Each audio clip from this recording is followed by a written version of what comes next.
Our speaker today is Eric Rosenbaum. Eric's an experienced agronomist who owns and operates Rosetree Consulting. Eric and his wife, Brooke Rosenbaum, are co-executive directors of the Pennsylvania 4R Alliance, which we're very grateful for. There'll be time for questions after the presentation. Thank you all for participating, and thank you to Eric for sharing with us today. And Eric, if you'd like to go ahead and share your screen, we can get started. All right, good afternoon, everyone, and thanks, Brian, for organizing this event and getting us rolling.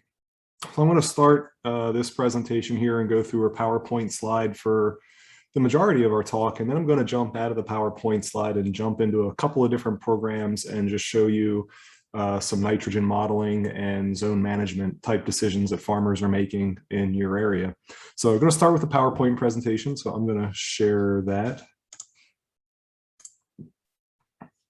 And we'll get rolling. If anybody has any questions as I am going through the presentation, please just put them in the chat. I have the chat up on my phone. So if you put something in the chat, I'll be able to see it. So moving the needle, adaptive nitrogen management. We had two other modules as part of this series. The first module focused on regulatory requirements within the state of Pennsylvania, making sure that everybody's aware of the different regulations that farmers comply with, whether they be manure management or Act 38, and combining that with our soil conservation requirements, and then looking at how we identify profitability within some of those documents. Last week, we had Dr. Charlie White from Penn State talk about adaptive nitrogen management and some of the new tools that we can use to quantify nitrogen contributions from cover crops. And now today, the last module in this nitrogen series is looking at adaptive nitrogen management, specifically nitrogen modeling platforms and how we can use them on farm to move the needle for nitrogen use efficiency and reduce some of the impacts that ag has on water quality. So I think our agenda for today is we want to focus on the right rate and talk about making sure that whatever we do to figure out our fertilizer rates, that we're getting it right. Then take a look at source rate time or source time and place, because even if we're getting the right rate, we want to make sure that those fertilizers and those manures are applied at the right time and the right place. And then our last portion of today's agenda is going to be looking at nitrogen modeling and how we can use that tool on farms to identify and manage subfield variability and to use nitrogen modeling as an alternative to a mass balance calculation. So we spent a lot of time in our webinar series talking about mass balance calculations. It's what most of our CCAs use to calculate how much fertilizer we need to get to a given yield. It's also what we use for nutrient management planning. Our Act 38 template is a mass balance calculation. It is based off of 1 pound of nitrogen is needed to produce a bushel of corn. It's safe. There's not many instances where it's not enough to maximize yield. I think Charlie had some great slides last week in his presentation to kind of highlight that the majority of the time, if we use a mass balance calculation based off of 1 pound of nitrogen per bushel of corn, that we are not leaving yield on the table. We're maximizing yield for the conditions that we have. From a advisor standpoint, it's important that we're providing farmers with a reproducible tool that can be used across management scenarios and across regions. It's also important to have a tool that we can incorporate manure credits, legume credits, all of which can be used to help farmers save money and to kind of offset the amount of fertilizer that they need. Mass balance calculations are safe for water quality, right? It's consistency, makes sense for regulatory needs, sets realistic yield goals. There's a lot of reasons why over the past 40 or 50 years, we've relied on mass balance calculations to get to where we want to go, both from an economic standpoint and from an environmental standpoint. But I think as time goes on, we start to see some of the cracks and some of the shortcomings of mass balance calculations. Looking at Charlie's slides during last week's presentation, I couldn't help but think, mass balance calculations, we certainly have a risk of over-application because we may over-apply nitrogen to fields, which is definitely an economic concern, but it's also an environmental concern. We probably can't use mass balance calculations to capture soil type differences. We're not capturing any kind of subfield variability that does exist within our fields. It's hard to capture soil organic matter biology and nitrogen cycling. How do we quantify cover crop contributions in these mass balance calculations? We can do it if the cover crop is clover and we can just attribute 60 pounds to that clover cover crop. But if it's a grass cover crop like rye or triticale, how do we quantify that?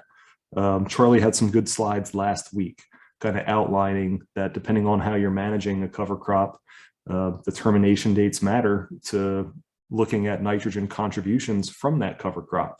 And right now, we just don't have a great way within a mass balance calculation to quantify those contributions.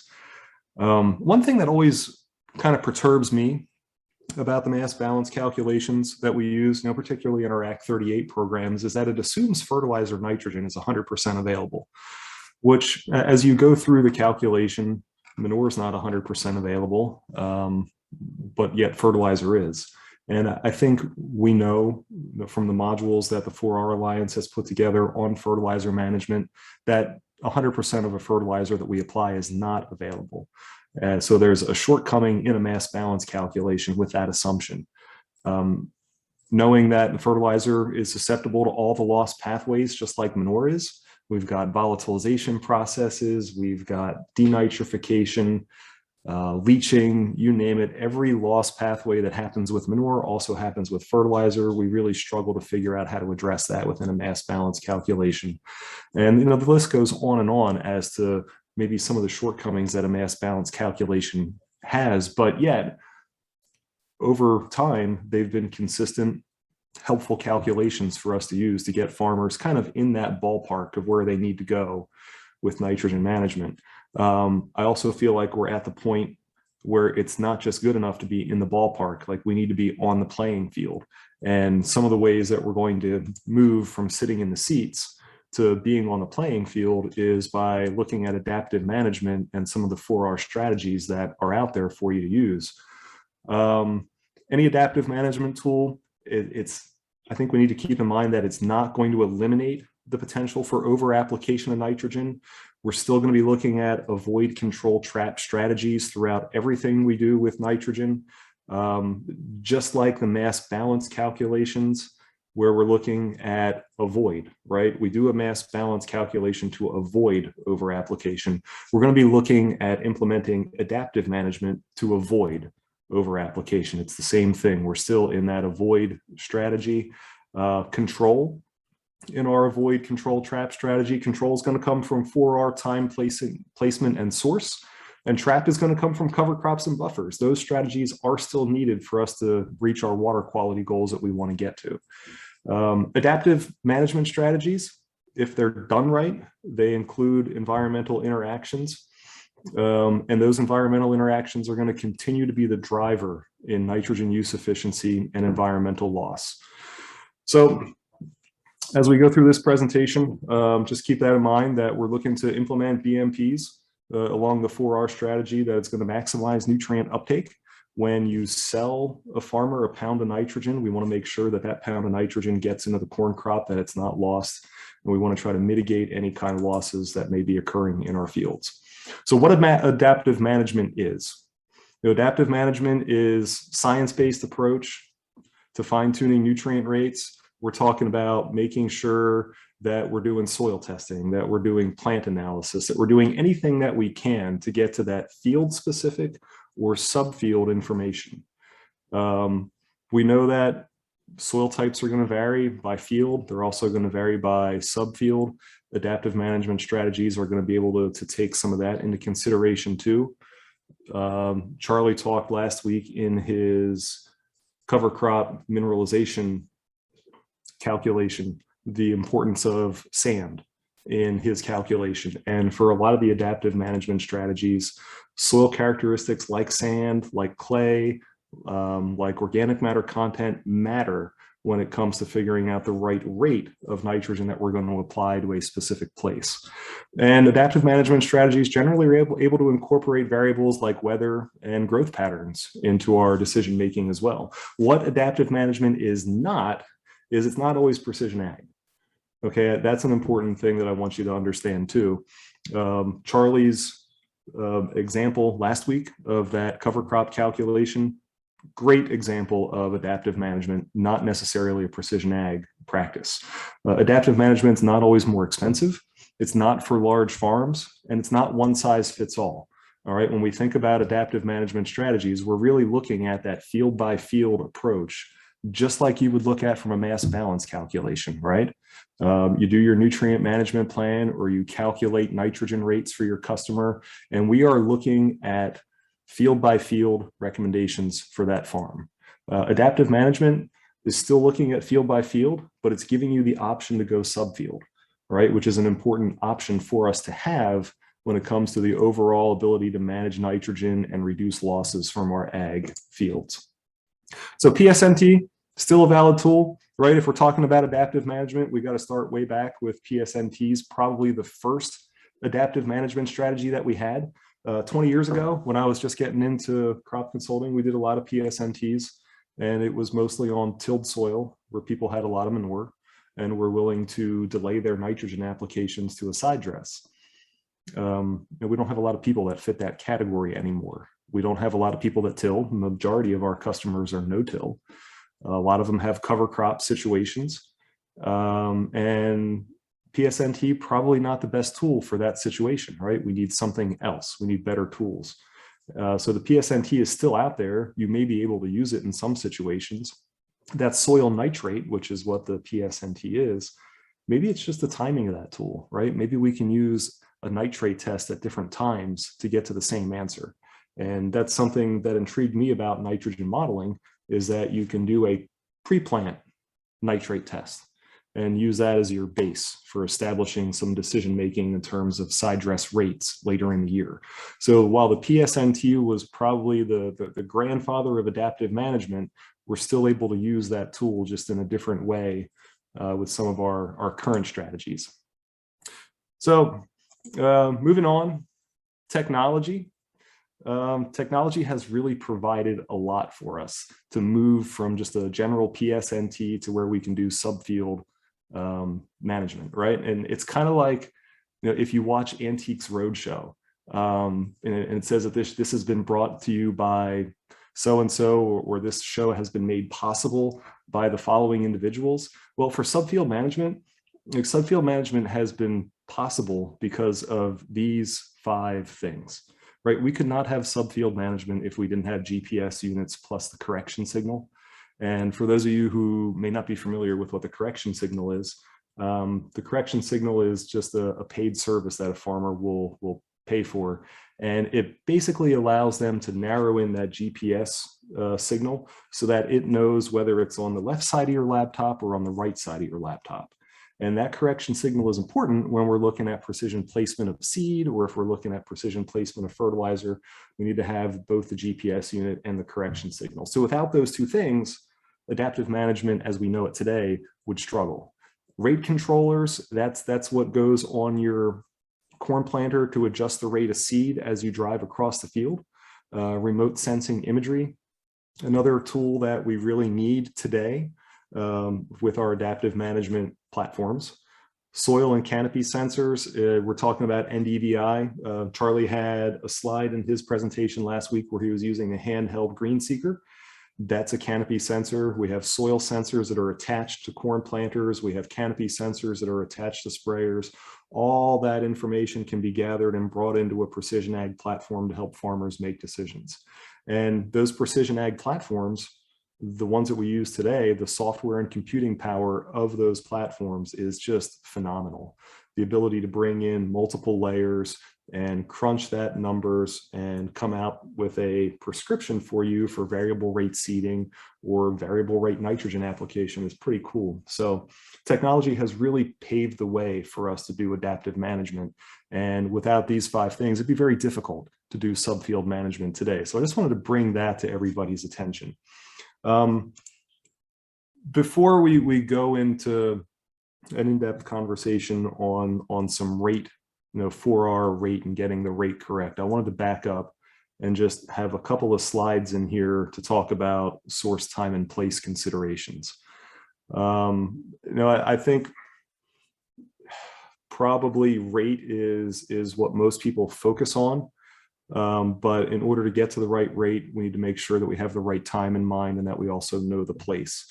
I always figure that for the customers that I'm working with, by the time I get to a rate decision, I already know the source that they're going to use, the time that they're going to apply it, and the placement of that product. So before you get to a rate calculation, we need to know these background things. And that is also one of the shortcomings of our mass balance calculation. You go through a nutrient balance sheet calculation, and at the end it tells you you need 80 pounds of supplemental nitrogen.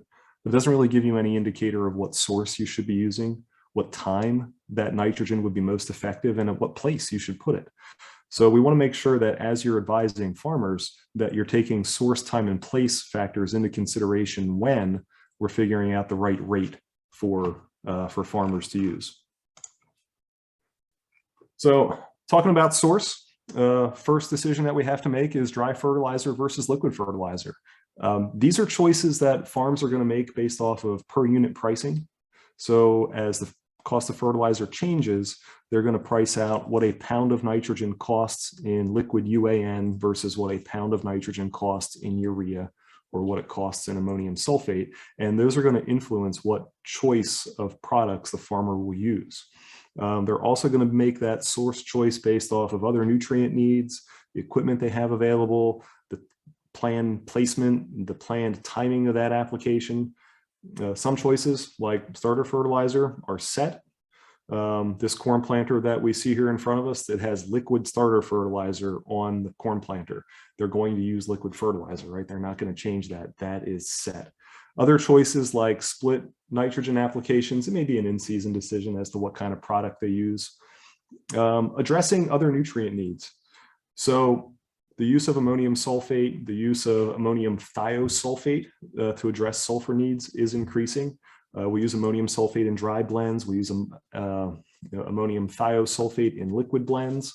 Also keep in mind that if we have to address phosphorus needs on farms, there's nitrogen coming along with that phosphorus as well, right? You have MAP and DAP, which are the dry formulations. You have liquid ammoniated phosphate, which is the liquid form of phosphorus. And there's nitrogen coming along with those sources. So when farmers are making the choice to bring sulfur on the farm or to bring phosphorus on the farm, understand that there's nitrogen that comes along with that, and we want to be able to manage that nitrogen appropriately.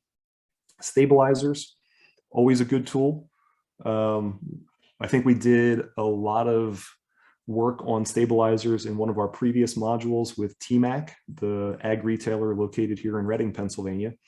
And whenever we're talking about broadcast applications of nitrogen, we want to make sure that farmers have stabilizers in those applications to protect against below ground losses like leaching, and also protect against above ground losses like volatilization. So that's an important thing as you're advising farmers.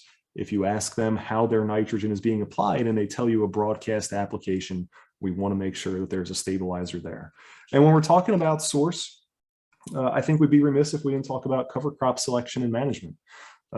Based off of Charlie's work, we know that if we terminate a cover crop in its early vegetative stages, that the nitrogen cycling is a lot faster than if we terminate that cover crop in later stages. It's going to be based off of the cover crop species. It's going to be based off of the management, but the right source of nitrogen does in some ways depend on how we manage that cover crop. And what's our goal from source? Our goal from source is addressing the logistics and the production costs of the farm. We want to make sure that those things are addressed because from an economic standpoint, they matter. So next thing we want to jump into is just talking about right place. And when we're thinking of advanced nitrogen management and looking at the placement of that nitrogen, injection of liquid manures, I think every presentation I've given over the past year, it seems like I'm talking about injection of liquid manures. We talk about it a lot because it really does a lot to increase the amount of nitrogen that we can retain from our manure applications. The next thing that we should be talking about with farmers is taking those broadcast applications that they're making and evaluating them and seeing if we can limit those broadcast applications, because that's where our biggest fertilizer loss is going to come from, whether it's from immobilization on heavy cover crops or whether it's from volatilization on soybean stubble. Broadcast applications are our highest risk. So whatever we can do to advise farmers to move those broadcast applications to a banded application is going to pay dividends for us in terms of nitrogen use efficiency and reducing environmental loss. It may not always be possible. Based on their equipment and their logistics, they may have a broadcast application built into their system and it's going to stay, but there may be other opportunities for you to talk about additional banding of fertilizer at planting or banding or dribbling fertilizer with a side dress application. And our goal of getting that placement right is, number one, in our heavy cover crop and heavy residue situations, we want to reduce immobilization concerns. So if you have somebody who's no-tilling corn back into corn stubble where we have a lot of residue and we know immobilization is going to occur, if we broadcast that nitrogen over top of the corn stubble, or if we broadcast it over top of our heavy biomass cover crop, that nitrogen is going to get immobilized by the residue. It may not be available to our corn crop, leading us to some deficiencies. So if we can place that nitrogen below the residue in the soil surface in a banded application, we're going to reduce those losses. So keep that in mind as you're advising farmers, especially ones that are doing cover crops and trying to no-till through that. And the second goal that we have from placement is really to reduce those volatilization losses from surface application. You can find a lot of information out there on the web about how volatilization occurs and how fast it can occur. But there's really no better way to visualize how fast volatilization occurs than to pull out your agronomy guide, because it's all going to be listed right there for you with your manure nitrogen. And just as fast as manure nitrogen will volatilize, that's how fast fertilizer nitrogen volatilizes too, right? So depending on the placement and how we're protecting that fertilizer, the volatilization losses are going to be just as fast for fertilizer as they will be for manure. So focusing on the right source and getting it at the right place, and then looking at the right time for application are three very important factors that are going to influence how you arrive at the right rate.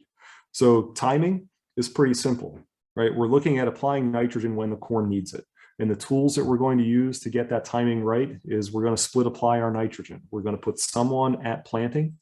Maybe we're going to put some on with a pre-emerge herbicide, and then we're going to save the majority of that nitrogen for a side dress application when the corn is a foot tall, knee high. And every time I talk about timing on corn, I always put this chart up on my presentations to show you that from planting up until about V6. So V6 is somewhere between 12-inch and knee-high.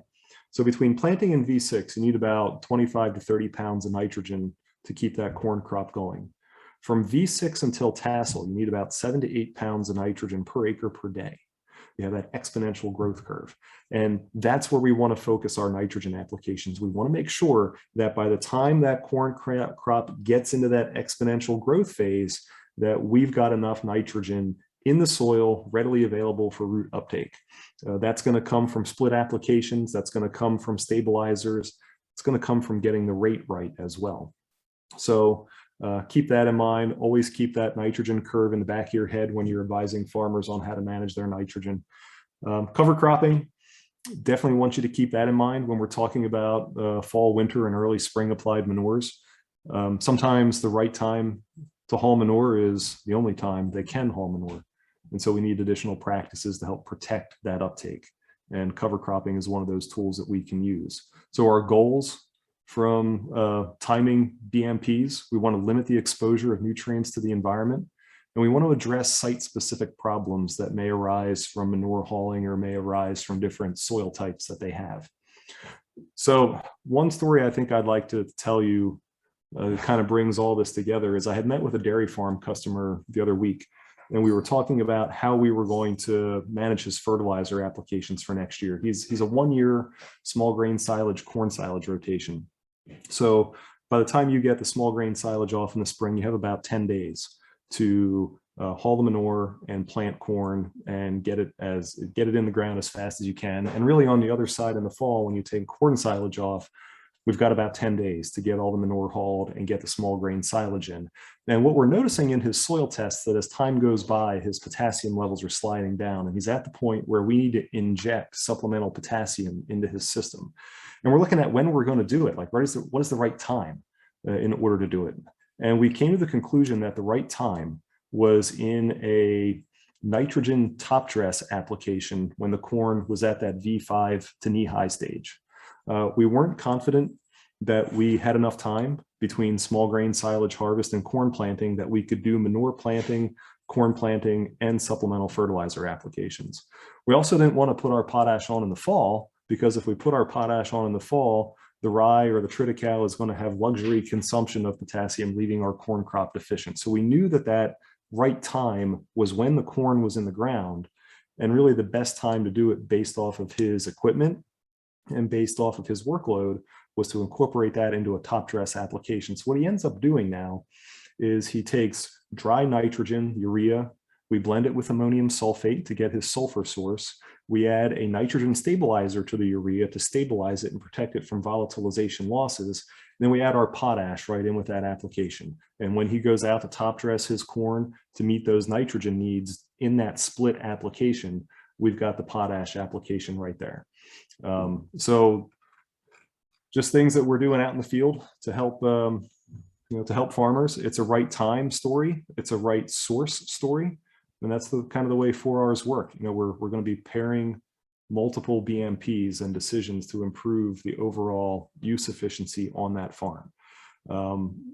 I think pairing of practices is an important concept, particularly as we start to look at nitrogen modeling as an adaptive practice. You want to get the most out of nitrogen modeling, you're going to need to pair it with other BMPs. All right. The tool in itself is great, but if you pair nitrogen modeling with a split application, if you pair nitrogen modeling with the use of nitrogen stabilizers, if you pair nitrogen modeling with subfield management, you get so much greater response from it than if you just do it alone. So I want you to keep that in mind too as we go through these next couple of slides, that nitrogen modeling on its own is a wonderful tool, but we want to make sure that we're pairing it with the appropriate 4R best management practice to really get the most out of it that we possibly can. So what is nitrogen modeling and what does it do? For the most part, nitrogen models are paid platforms that you can access individually or you can access through a retailer or a consultant. It's often including data storage, plant health imagery with other options for data analysis and prescriptions. Allows users to incorporate plan management. So you can incorporate the source, the time, the place of your fertilizer applications and your manure applications. You can incorporate your soil characteristics and your organic matter, and you can add in-season weather, you can add other things to it, and then it's going to calculate and quantify the potential for nitrogen loss. And it can be done on either a whole field or a subfield basis. It's real time and it's in-season information that you can use to do nitrogen recommendations. So we use it in a couple of different fashions. We're either going to monitor our nitrogen in real time. We're going to use it to calculate side dress applications. We're going to use it to monitor our nitrogen late season, so we can kind of make sure it doesn't run out of nitrogen. And we can also use it to evaluate our loss pathways to see if there are any decisions that we need to make to reduce loss pathways in years to come. It pairs well with doing advanced soil testing, whether you're doing a grid sample or a zone sample. Nitrogen modeling pairs well with those practices. Also pairs well with variable rate seeding and variable rate P&K applications when you're talking subfield management. But just from a whole field management standpoint, nitrogen modeling pairs well with split applications. If we're going to do nitrogen modeling, we need people to do that split application as well. Back in 2016, the Agronomy Journal had a really nice article on nitrogen modeling, and their findings over a 3-year period were pretty interesting. And I think that if you were to replicate that study today, you'd probably get about the same results, that modeled nitrogen rates were about 34% lower than grower selected nitrogen rates, and there was no yield loss. So you have an environmental component to that. You also have an economic component to that. The environmental component is that modeling reduced the nitrogen losses by about 38%, right? Reduce your leaching, reduce your volatilization, reduce all the other loss pathways based off of just getting that rate correct for the situation that you were in. And by getting the correct rate, it was able to increase profitability by about $26 per acre. So pretty fun article. If you want to read it, go to the Mid-Atlantic 4R's website, and there is a link to that article on the website. It hits all three tenets of 4R nutrient stewardship, nitrogen modeling. There's an economic component, there's an environmental component, and there's some social considerations as well. So what we ended up doing as the PA4R Alliance is we got a NRCS Conservation Innovation Grant to use nitrogen modeling to see if we could quantify soil health contributions to nitrogen fertility. Because as you're working with farmers that are doing a lot of no-till, or they are incorporating cover crops into their rotation, we really struggle to quantify the nitrogen cycling and the nitrogen contributions from those soil health systems. So we wanted to see if we could use nitrogen modeling as a way to do that. So we had 20 cooperators throughout the state of Pennsylvania. Some of them were just regular no-tillers that did not do cover cropping, but they apply manure.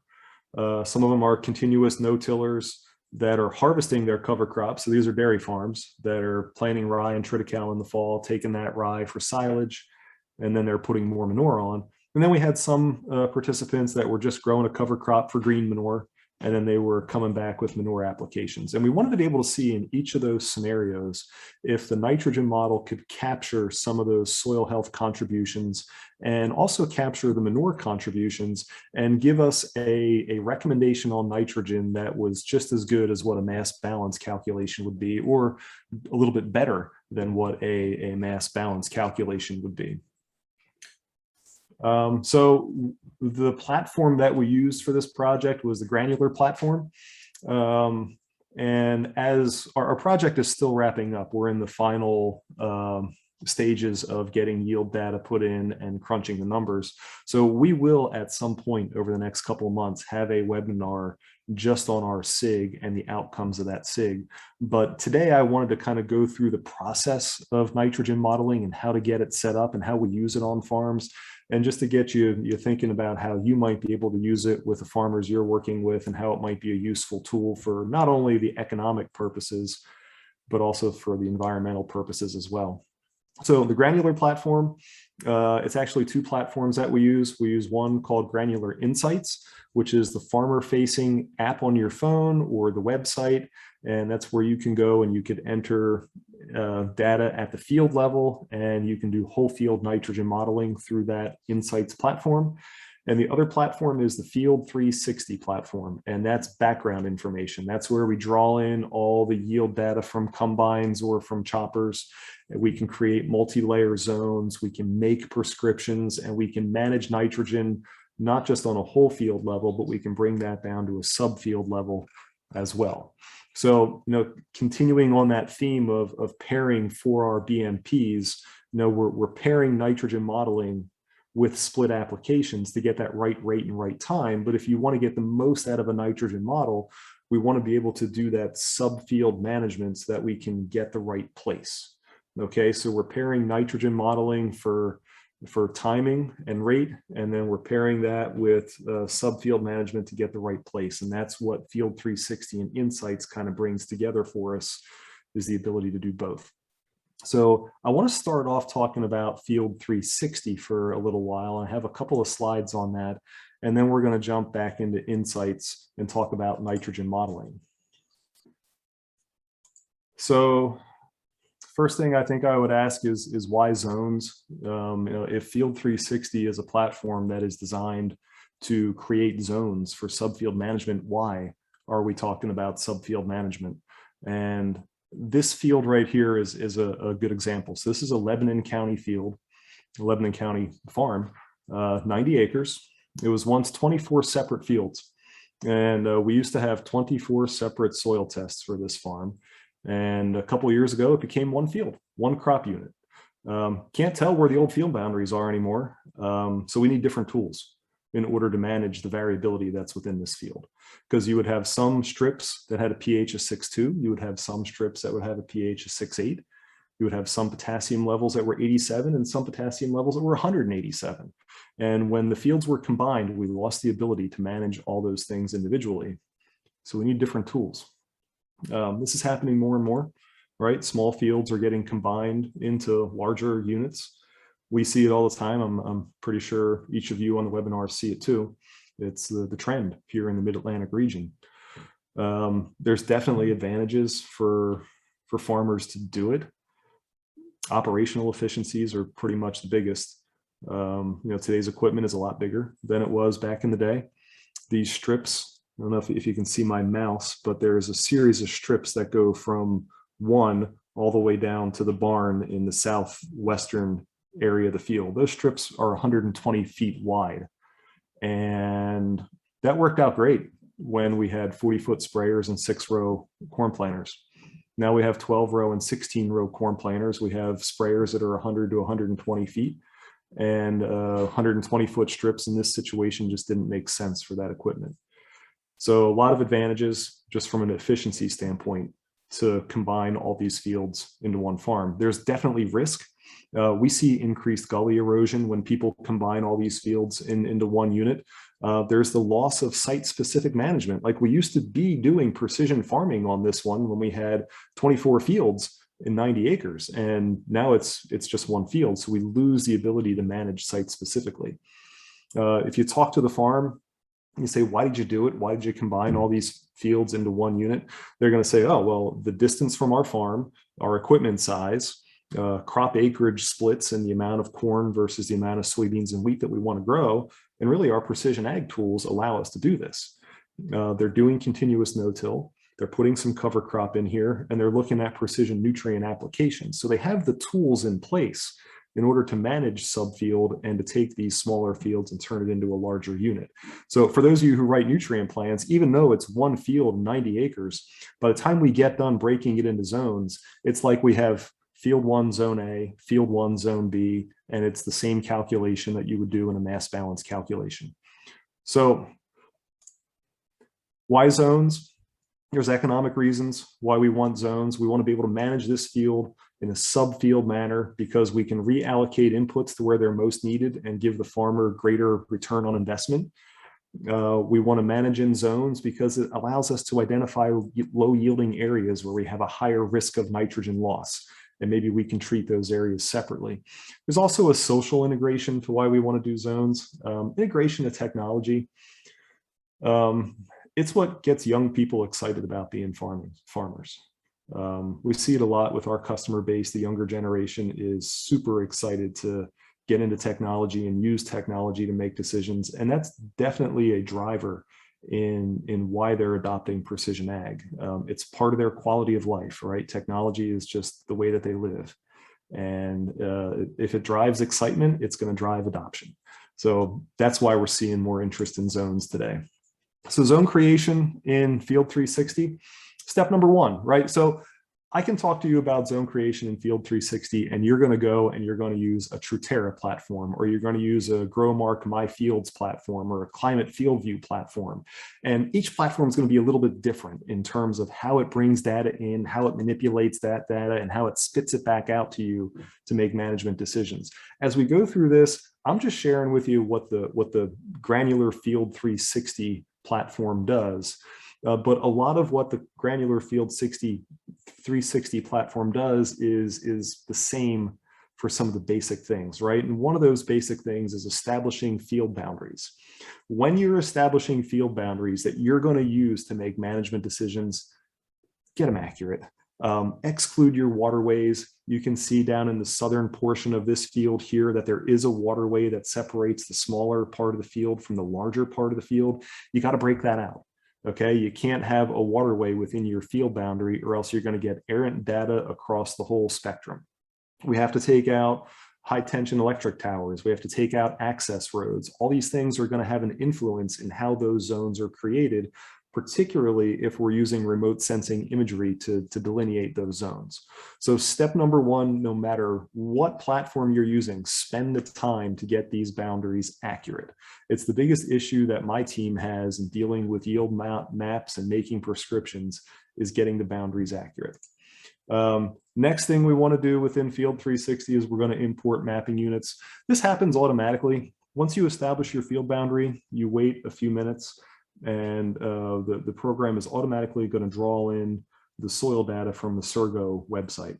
So the same soils maps, if you were to go to the web soil survey and outline this field boundary to create a soils map, and you compared it to the map on the screen, they'd be identical. That's the information it's bringing over into Field 360.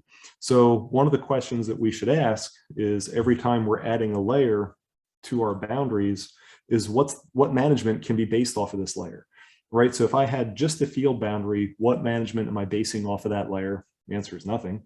We bring a soil layer in, and then the same question, what management are we going to be basing off of this layer?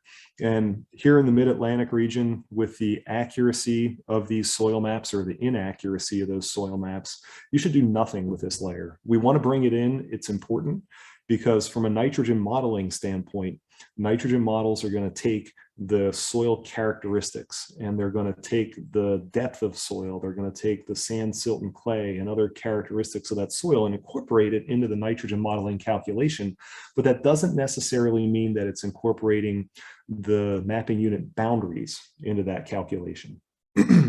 So we're not really making a whole lot of management decisions based off of a soil layer, but we want to, right? We want to try to get management decisions made based off of layers as quickly as we can. So within the Field 360 platform, they use something called an environmental response unit.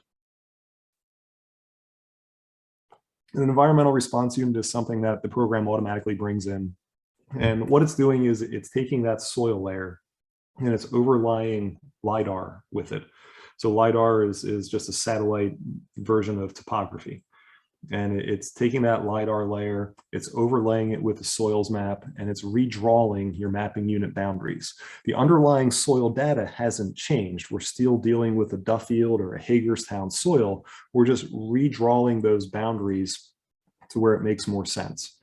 You can get to the same way if you took a soils map and you added Veris technologies to it. You would get to a more refined map. What can we do with this map? We could definitely do zone soil sampling. You could take this top green area here in the northern part and break that out as zone 1. The purple area right below it could be zone 2, the yellow area below that zone 3. I can go out with my phone in the field. I can find those zones. I can soil test them separately. Based off of those zones, I can make variable rate lime. I can do variable rate potash. I can do variable rate phosphorus if I need to, based off of those soil tests. The other thing that we find some of our customers doing when they're just getting into precision ag and they want to know how data will transfer from my system into their corn planter, I'll do a crude variable rate seeding script based off of ERUs. And I'll send that out to them just to make sure that the planter is working and that as the planter drives across those boundaries, it's automatically changing the population like we want it to. So there's limited things that you can do based off of simply having a ERU layer or taking that soil layer and refining it a little bit more with some LiDAR data. Each step of the way, as we go from soil to LiDAR to the next couple of steps, we should increase our ability to manage subfield. We're increasing the accuracy, we're increasing the ability of our equipment to go across those fields and make a difference with that variable rate application.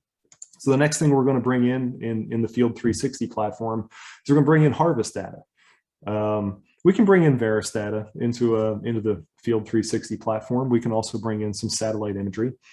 Adding harvest data, by far the best way to get your zones more refined, right? So every step of the way, we're refining those management zones a little bit. Harvest data gives us the highest confidence on our boundary edges. The more harvest data you have, the more refined your zone boundaries come. So harvest data is not equal. Good info in equals good info out, right? So the map that you're looking at, question I would ask you is this good harvest data? And it shouldn't take you very long to figure out that it's not. And the reason it's not is, and here again, I don't know if you can see my cursor or not, but if you look down, we have this rock outcropping hedgerow in the middle of the field that is blocked out from the field. It's not mapped. And all around that, we have these little red dots that are showing up. And you look on the southeastern or the northeastern boundary, and there's all those little red dots. And all around your field, you see all these little red dots on boundaries. And what those little red dots represent is those little red dots represent where the combine head dropped down to the point where it started logging information. And then the combine started to move forward, logging information, but there was about a 12-foot gap between when corn started coming through the head and where that corn hit the sensor in the back of the machine. And that gap is those red dots. So each one of those dots represents a 0 point. The combine was moving forward with the head down, but there was no flow through the machine. So if we want to use those yield maps accurately, we've got to remove those points. So what I always want people to do is when they draw their yield data in, take care of those points, set the floor on your yield so that it is eliminating those 0 points and you're getting better data.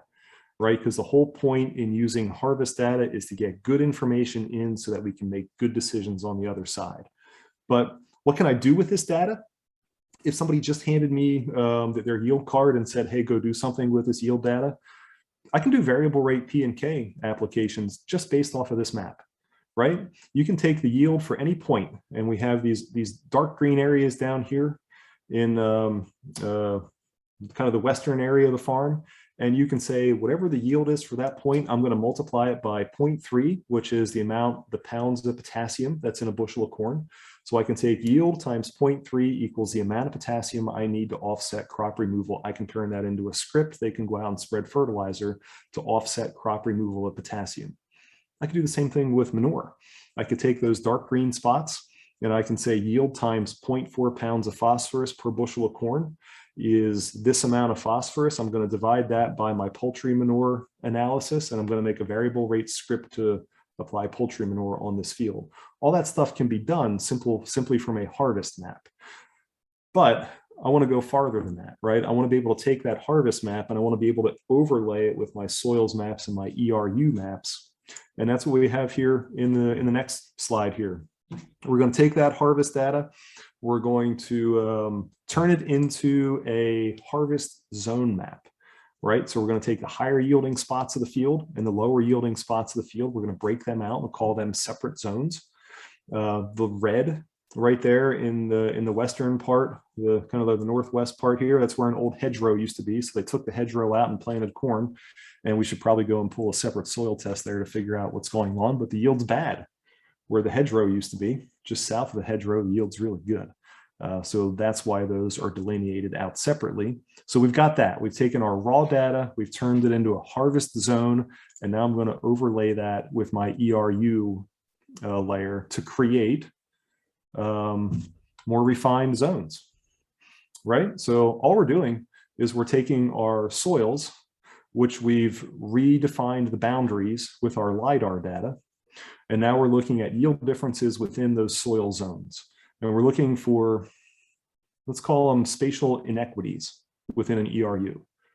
Okay, and then those spatial inequities are the basis for variable rate nitrogen applications on your field.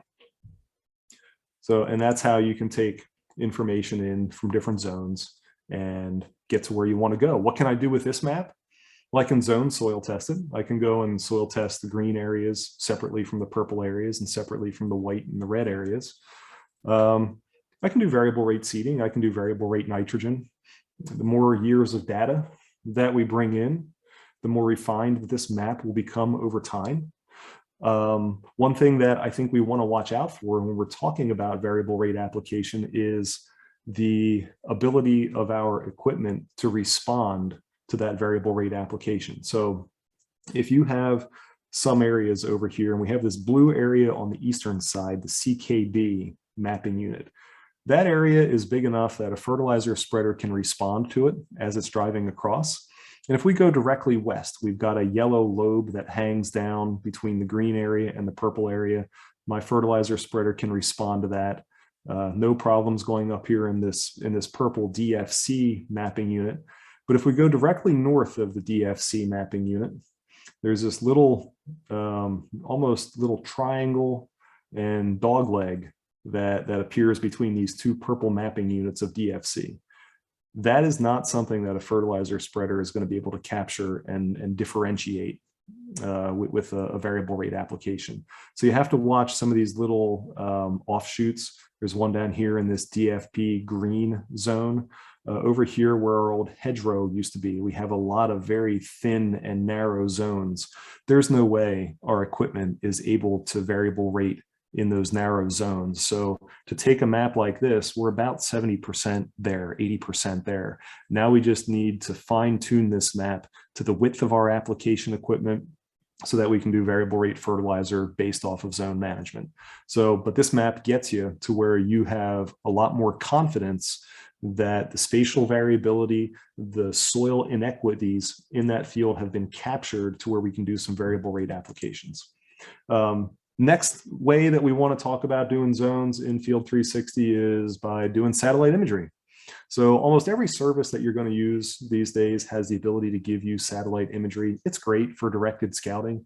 I can log onto my phone. I can see where boundaries or where what's yielding, what has high plant health, what has low plant health. I can go and investigate those low areas, find out what's going on, and I can take one of those pictures and I can turn it into a zone map, right? So this is a lot of zones, but here again, it's the same principle where we're taking that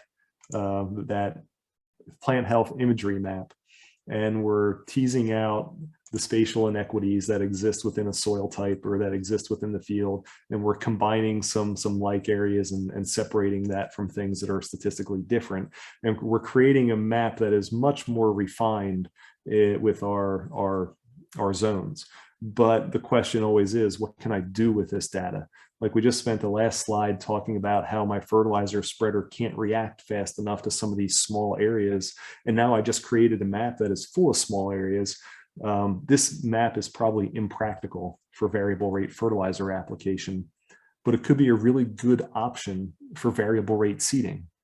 If you have somebody that wants to go out and variable rate corn, I can use a map like this, and between each zone, maybe the difference in seeding is only 200 to 500 plants per acre, but it allows me to dial in that seed to where I'm reallocating their seed resource to where it's going to get the biggest return on investment. So depending on the information you bring in is the information you can bring out. So when you think of zones, right, I want you to remember that we're just building on basic 4R principles of source, rate, time, and place. Okay, we're pairing nitrogen modeling with a split application to get the right rate and the right time, and then we're going to pair that nitrogen modeling with subfield zone management to get the right place. And that variable rate application kind of comes in on the end of that. But why are we doing zone development, and why are we trying to manage these larger fields in smaller areas? There's a couple reasons why we want to do this. Number one is the economic return. It pays to help farmers manage these larger field sizes in smaller sections. It helps us reduce site-specific losses. If you have low-yielding areas, we don't have to fertilize those low-yielding areas with as much nitrogen. We can dial those nitrogen rates back and protect the soil from having excess nitrogen. We can capture infield variability. We can manage it for better outcomes. There's a lot of reasons why we want to do nitrogen modeling and why we want to do it with zone development. How does it relate to your nutrient management plan? You know, like I said before, it's really just making more fields in your plan. You know, we take that 90-acre field and we're just going to call it Field 1 Zone A, Field 1 Zone B. Maybe we have one field with 8 zones. It's the same mass balance calculation that we do in our Act 38 nutrient plan, but They may have different phosphorus index outcomes because you're going to have a different soil test with each zone, and you're going to have different distance from surface water and perhaps different erosion for each zone too. So to be able to dial in and manage on a subfield basis really gives us the ability to have economic outcomes and environmental outcomes that are advantageous for the farmer and for everybody else. Okay, that is what I wanted to cover on zones. Zones can be confusing. So for our SIG grant that we got this year, we did not focus on zones. We focused on whole field management. Why did we focus on whole field management? Because number one, we wanted to avoid confusion with zone management and zone delineation. Number two, most farms in Pennsylvania are not geared to subfield management. We've just spent the last 20 years working on nutrient management plans to get them to manage to a field level, not necessarily to a subfield level. So we wanted to be on the same level as what our mass balance calculations are. Right? If our nutrient management planning and manure management planning tools are taking us to the field level, we wanted to make sure that our nitrogen modeling was also taking us to the field level so that we can meet people at the education level that they're used to. Because zones can be confusing and zones can take a lot of time to create. So we wanted to kind of avoid that, but I wanted this audience to understand that if we want to get the most out of nitrogen modeling, we want to be able to pair it with that subfield management at some point. Maybe we bring farms into a nitrogen modeling platform on the whole field level, and that's as far as they ever get. But if they have the ability at some point to go subfield, we want you to understand that there are reasons why we'd want them to explore that option and have the ability to do subfield management. So I want to focus now on just some Granular Insights, which is kind of the nitrogen modeling platform that Granular has available for farmers to use, and just kind of forget about Field 360 and the zones that it produces. We'll come back to some of that a little bit later on. So Insights is the app. You can get it on your phone, you can get it on your computer, you can get an account, you can log on, you can start mapping fields, and if you pay the fee, you can do nitrogen modeling too. And I want to walk you through that here in the last half hour that we're together. So I'm going to jump out of my PowerPoint presentation and I'm going to share my other screen with you. But before I do that, any questions on zone creation that we want to talk about before we move on? So if there is, put them into the chat. We can talk about them later, but I'm going to share my screen here. And the first thing I'm going to do is I'm going to share my Field 360 account with everybody. So this is one of our SIG participants, and this is a field in Berks County. And we have a 28.45 acre field that we've combined into one field. And if we go through the process that I just explained to you through Field 360, first thing I'm going to do is do my field boundary. Well, it doesn't take you long to realize that right above NI-10, there is a high tension electric line that I did not break out, right? I just kept it in the field boundary. Other thing you'll recognize, if you go all the way over to the east, you'll realize that I got a little portion of the road in my field boundary too. And we're gonna come back to that a little later on. So I got my field boundary. I'm gonna put my soil types on it. That's coming in right from NRCS. And then I'm going to break that out with my LiDAR data and create my environmental response units. So I can go up here and I can show you, we have our soil types, and I can click on ERU and you can see the difference of how just that regular soil type changes from a soil mapping unit to an ERU mapping unit. Still the same soils, but just a little bit more refined. Okay, and then the next step would be a decision zone. And if you had harvest data and anything else, it would bring it into this in-circuit decision zones. The nice thing about this is I can come down here and I can put in my yield target. Important thing for subfield management. If I want to do variable rate nitrogen application, I need to know my yield target. So what I ended up doing here is I put in my yield average.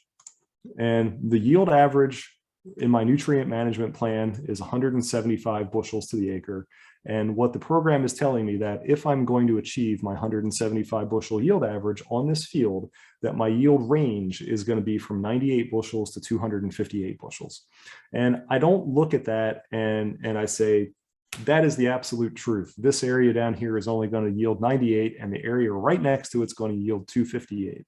But what I do look at is I do look at and say, I can ground truth this. I can go out into the field and I can find my way to these areas that are 258 and I can do a yield check. I can find my way to the areas that are 98 and I can do a yield check. And I can figure out if this variability really exists. And that's what we did within our SIG project is we took our fields, we knew the variability that was existing through the ERU process. We could go out, we could do yield checks to figure out what the yield was. It turns out in this field, average yield was not 175. It was right around 200, 205. And we can get into that a little bit later on. But that's the process here within Field 360 to take a regular field boundary and turn it into something that you can use for variable rate application purposes. So I'm going to stop that share, and then I'm going to share with you my nitrogen modeling, the Granular Insights platform. So this is the Granular Insights platform. This is the web-based version of it. I've got the same field right here.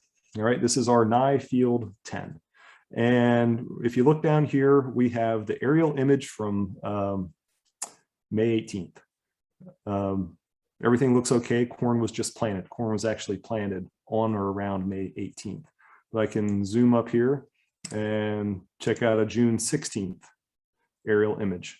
And you can see some of the variability that's existing in the field. I can click on a June 23rd image. We're getting a little bit drier and you can see more variability. And there's that electric tower right in the middle that I forgot to take out of my field boundaries. And it's showing up here in my plant health imagery because I forgot to exclude it. You can also see over here on the road that I didn't have the boundary quite right.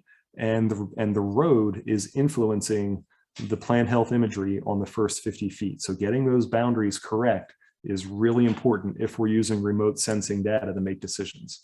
So you can go through here and you can kind of see the difference on the plant health imagery. But I want to go to the nitrogen part over here because the nitrogen modeling is really what we're here to talk about. Let me go to 2021. We have nitrogen modeling on field 10. So this is what the granular nitrogen modeling platform looks like. You go in and I establish my field. I establish my yield goal. That yield goal was the average yield estimate that we had taken in the fall.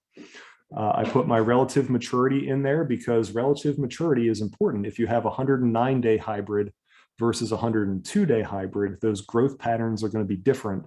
And depending on how rainfall comes and depending on how heat comes, it's going to very much influence how that variety can uptake and utilize nitrogen. So variety information is important within this model. Initial nitrogen numbers, that's a soil test that we took. You can see here, they didn't apply manure to this field. So before they planted corn, I went out and I did a nitrate soil test, right? Sounds eerily familiar to our PSNT test we talked about, but we're using it in a different fashion. We're using it pre-plant to establish a base for what nitrogen levels are in the soil on or around the day that we plant. Here we're looking at the soil depth of 24 inches. That's not the total soil depth. That's just the effective rooting depth. What is the depth that we think 80% of the nitrogen uptake occurring by that plant is going to happen in? Is it going to be 18 inches? Is it going to be 36 inches? For this particular soil, we chose 24. Next thing we put in is the planting date. And then down here, you can put in all of your applications, right? We have a starter fertilizer application. It was a flat rate application made with the corn planter, 60 pounds of nitrogen using 28% UAN, which also includes 2% sulfur. Next thing we did is we planted at a seeding rate of 32,000. And we came back and we side dressed a flat rate of nitrogen, another 60 pounds of nitrogen, on or around June 12th, right? So we have all of our applications in here. And if you look up at the projected nitrogen, this yellow button right here, it's telling us that with no manure and getting 201 bushels of corn average, we overapplied nitrogen by 13 pounds to the acre. We only applied 120 pounds of fertilizer nitrogen. We got 201 bushels because our initial nitrogen, the soil's ability to supply nitrogen through manure breakdown, through cover crop breakdown, that's where that number kicks in. So if I click on 13 pounds, oh my gosh, my ERUs are back, right? Those are the ERUs that we went through earlier to show what the difference and yield potential differences were between the different zones in the field. It's calculated all that. It's saying that in this zone right here, my yield goal was 114 bushels. The amount of nitrogen that I needed at the time of tasseling was 49, right? How much is it modeling there? It's modeling that there was 98 pounds of nitrogen there. In that zone, we overapplied nitrogen by 49 pounds. Zone right next to it, yield goal 299 bushels, because if my average yield goal was 201, we're getting a lot of corn in some areas of this field. So we have a much higher yield goal here.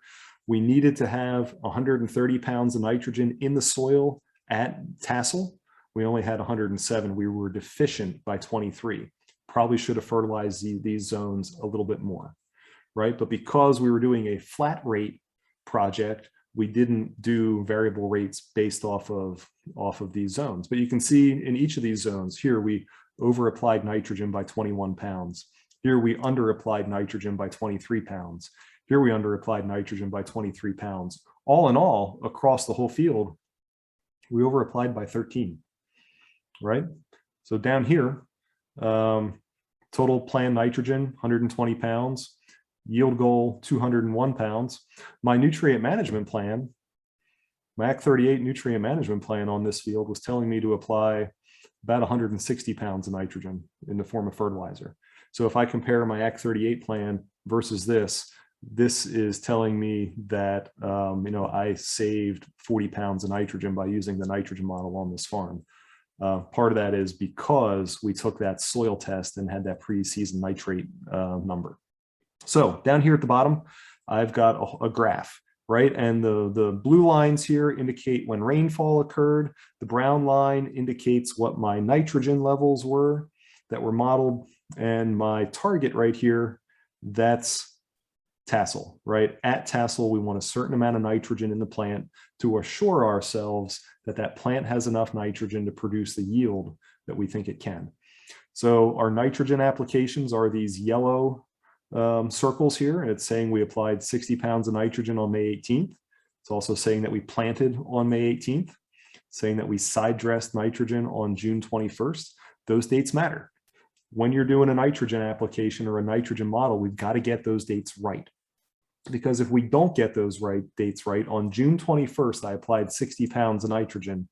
And on, see if I can bring it up here, but on like June 22nd, we got a rainfall event, precipitation 0.67 inches. Depending on when you place that nitrogen application, it's going to factor in those weather application or those weather events. So we've got to make sure that we have those dates accurate when we're putting things in a nitrogen model. Doesn't matter what nitrogen model you use, got to get those dates correct if you want it to work. So that's our season chart. I'm going to change this and make it our field nitrogen report for this field. And this is kind of fun to look at. This is looking at all of our loss pathways and estimating what kind of loss occurred in the field. So the first thing here we have is denitrification. Well, we're on a Berks shale soil that has wonderful drainage. Denitrification is 0, right? It's just not a loss pathway that we have to deal with. We're going to eliminate it from our graph. Leaching losses. Okay, leaching losses is something that occurs throughout the year because of the soil type that we have. And you can see whenever we have rainfall events, we have leaching losses that creep up. So our leaching losses start around planting at 40 pounds and they end after planting around 100 pounds. So this is saying that the management that we had in place, cover crop, no-till, banded nitrogen at planting, plus a side dress application based off of the model, and we still lost 92 pounds of nitrogen to leaching. All right, that's an eye opener for me to figure out what kind of management we're going to change on the farm to address leaching losses. So that's there. Crop uptake is here. If you think back to that crop uptake graph that we had in earlier in the presentation, where we have that exponential uptake of nitrogen from knee high to tassel, here it is in the flesh. It's showing you that when the corn plant is young, we're uptaking about 50 pounds. And sure enough, here's this rapid uptake to where we have over 270 pounds of nitrogen uptake in that crop. So that's there. Immobilization losses. Well, immobilization losses should be about 0, right? It was a cover crop that we took for silage. We removed all of the biomass that would have caused immobilization. So immobilization losses are very negligible. Mineralization. Right, it's going to calculate mineralized nitrogen on the farm based off of the organic matter, based off of the soil types that we put in, and based off of the management. So here it's going to calculate mineralized nitrogen at the end of the year. It's saying that there's almost 87 pounds of nitrogen that was supplied by the soil to the corn crop. If we look at when harvest occurred around right here, early September. It was about 80 pounds of nitrogen mineralized.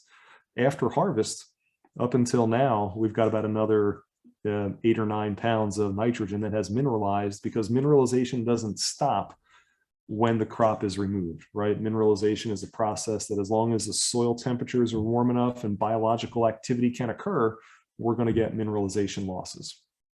Let's take that away. Volatilization, right? You would expect volatilization losses to be a lot higher, but because of the 4R practices we're using to manage nitrogen on the farm, we're really minimizing volatilization loss. We've got 20 gallons of nitrogen going on with the corn planter in a banded application below the soil surface. It's not volatilizing from that. And if we do a side dress application when the corn is anywhere from knee high to waist high, we just don't have the wind or the sunlight on the soil surface to drive volatilization losses. So our volatilization losses are low. And then here's our soil nitrate levels. And it's telling us that in the spring, when we applied our 20 gallons of nitrogen with the corn planter, nitrate levels jumped. Over here, when we side dressed, nitrate levels jumped. And then through that exponential growth phase of the corn, it drew that nitrogen right down to a level that was at harvest time, right around 10 to 12 parts per million, or pounds per acre. So that's nitrogen modeling on field 10. And that's what happened in 2021. One thing I think we should look at is, how do we get here?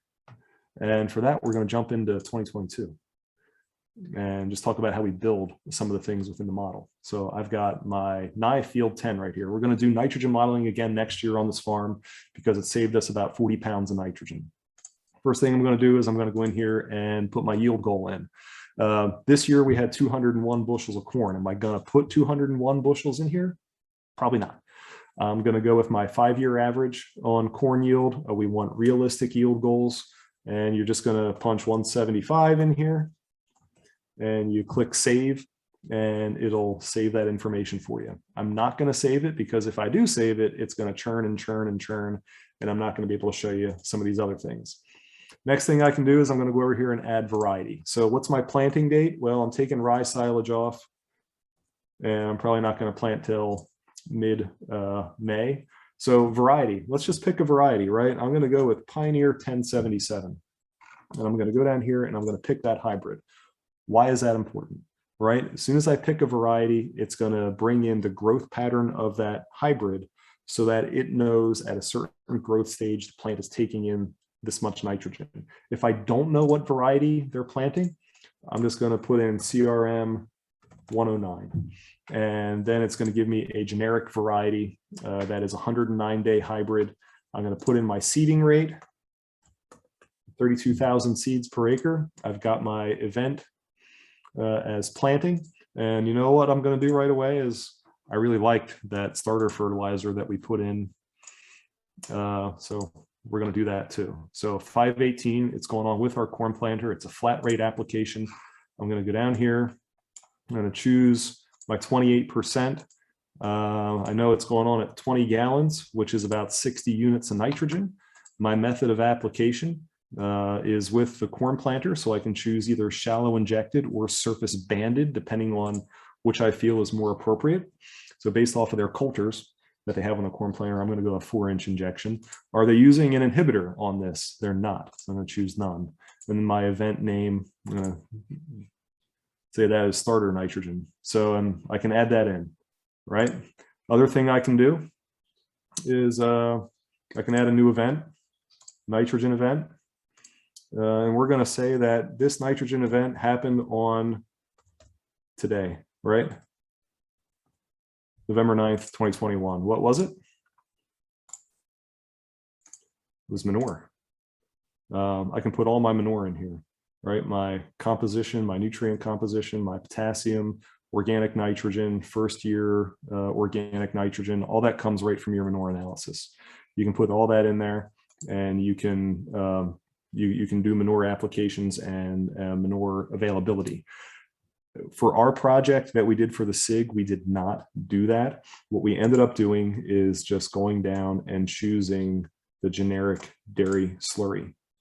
And I know from my nutrient management plan that if they applied 6,000 gallons of their dairy manure, they got 15 pounds of available nitrogen, which the granular calculation is going to say that's 916 gallons. I know that's not right, but I know that my nitrogen rate is right, and that's what I'm after. I want the right nitrogen rate. So I'm going to take that as a broadcast not incorporated.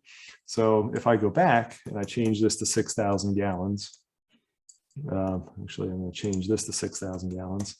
It's going to automatically tell me that there's 84 pounds of nitrogen available in a broadcast not incorporated. If I incorporate it, it goes up. If I inject it, it goes up even more, right? Doesn't really fit what we were going for in our program. So I delete this, move this to 15, no inhibitor. I'm going to call that spring manure, right? Then I can save that event. And that's how you get to some of these manure events that are included in the model. So you can put in as many events as you want to.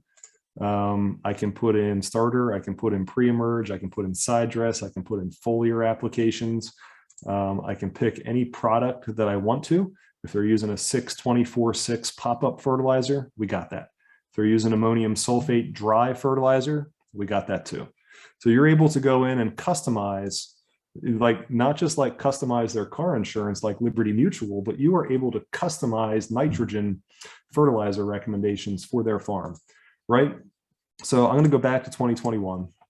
And I'm going to go back into this nitrogen model. And here it is, right? I put in my starter fertilizer. I put in my custom manure applications, and we're ready to roll. I can go into other farms that they have, and I can see that here is my fall dairy carryover, right? We applied nitrogen we applied manure in the fall for the rye silage. We took that rye off, and some of that manure nitrogen carried over to the rate of 6 pounds per acre. That came right from their nutrient management plan. Here's their spring manure application, 15 pounds per acre, right from their nutrient management plan. The pre-emerge nitrogen, the side dress nitrogen, and I over-applied nitrogen by 27 pounds per acre because there was 216 pounds of nitrogen present in the soil when we planted corn. One take-home message I have from working on this project is, in situations where people have a ton of manure history, there is a ton of residual nitrogen present in the fields that we're not accounting for. We can cut back nitrogen applications. You can see the yield goal in this field. This was a verified yield goal. I went out and went to a number of different places within the field, took yield estimates using a yield app, and the average was 227 bushels. We took 227 bushels off of this field. We applied 120, 135, 141 pounds of nitrogen between manure and fertilizer. We took 227 bushels of corn off, and we still over applied nitrogen by 27 pounds. So what that tells me is on this field, I can back down my side dress rates and not sacrifice yield. That's my message for next year, right? If I wanted to fertilize using a mass balance calculation, I would have put on 225 pounds of nitrogen, but I used the nitrogen model and I only had to put on 120 and I still over applied. So that's the power of a nitrogen model. It does allow you to do some in-field things that you wouldn't have otherwise done. So final slides for you here, and I hope I didn't make anybody fall asleep. But who can use adaptive nitrogen technologies? You know, whether we're talking about what Charlie White presented to us last year about the cover crop calculator, or whether we're talking about a PSNT, or whether we're talking about a nitrogen model, really anybody can use adaptive nitrogen technologies. And I think as time goes by, we want to encourage farmers to try them, right? Encourage new adopters to try it on a portion of a field or one farm. We can do yield checks. We can figure out if it's working, but we want them to feel confident that moving to some adaptive nitrogen technologies is the right choice, but anybody can do it. You can use the growing cover crops calculator that Dr. White had put together. If you have an internet connection, or if you're working with a certified crop advisor, go for the nitrogen modeling, give it a try, right? We want to encourage adoption of these practices. So my top 10 reasons for doing nitrogen modeling, and just looking at who, right? Who should use nitrogen modeling technologies? Any farms with low organic matter or sandy soils, they're going to benefit from doing nitrogen modeling. Farms with high manure and high nitrogen cycling soils, they're going to benefit. Fields with subfield variability, larger field sizes, anyone interested in technology, farms who are split applying nitrogen, farms who are looking to variable rate, farms looking to fine-tune nitrogen management just to save money. Anybody willing to analyze their decisions, right? We have people who love to pick apart their decisions and really dive into their profitability. Nitrogen modeling is a great tool to help them do that. And the number one group of people who should be using nitrogen modeling technologies, any farms or their advisors, that's you guys. Anybody willing to spend the time to enter the information and get good results, right? That's who should be using nitrogen technologies. And I think as time goes by over the next couple of years, that's who will be using nitrogen modeling technologies. So that's all I have for today. Any questions?